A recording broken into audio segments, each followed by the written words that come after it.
જય દ્વારકાધીશ.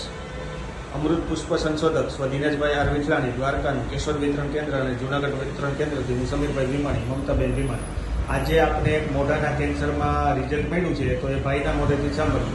આપણે શું તકલીફ માટે અમૃત પુષ્પ લઈ ગયા હતા?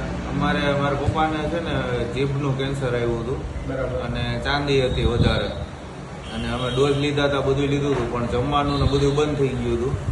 પ્લસ હાલવામાં ને એમાં તકલીફ પડતી, વીકનેસ વધારે હતી. પણ આ લીધા પછી 15% જેવી અત્યારે એક બોટલ પૂરી કરી ને તો રાહત છે. જમવામાં ફેર પડી ગયો, જમી લે છે 2 ટાઈમ, પછી હાલવા ચાલવા માંડ્યા છે. નબળાઈને જે લાગતું હતું એ બધું વયું ગયું છે. અને ચાંદીમાં 15% જેવો ફેર છે અત્યારે. અને બોલવામાં જે હાવ બોલી ન શકતા, બોલે સમજાતું નહીં, હવે સરખું બોલે, સ્પષ્ટ ચોખ્ખું બોલે છે. અને આના લીધેથી અમને ઘણો 15% જેવો ફેર પડ્યો છે. 1 મહિનો ને 5 દિવસ જેવું થયું છે લીધી. 1 મહિનાનો કોર્સ પૂરો થયો. 1 મહિનાનો કોર્સ પૂરો કર્યો. ટૂંકમાં બીજા મહિનાનો કોર્સ તમે લેવા બીજા મહિનાનો લેવા આવ્યા છે. બાકી પિત્ત, વાયુ, ગેસ જે થઈ ગયું હતું અને એ બધું ઓલું થતું હતું, એના હિસાબે જે તકલીફ થતી હતી એ બધી આનાથી રાહત થઈ ગઈ છે. દ્વારકાધીશની કૃપા થઈ ગઈ. હા, દ્વારકાધીશની કૃપા. કેમ છે દાદા તબિયત હવે? સારું ઘણું સારું છે ને?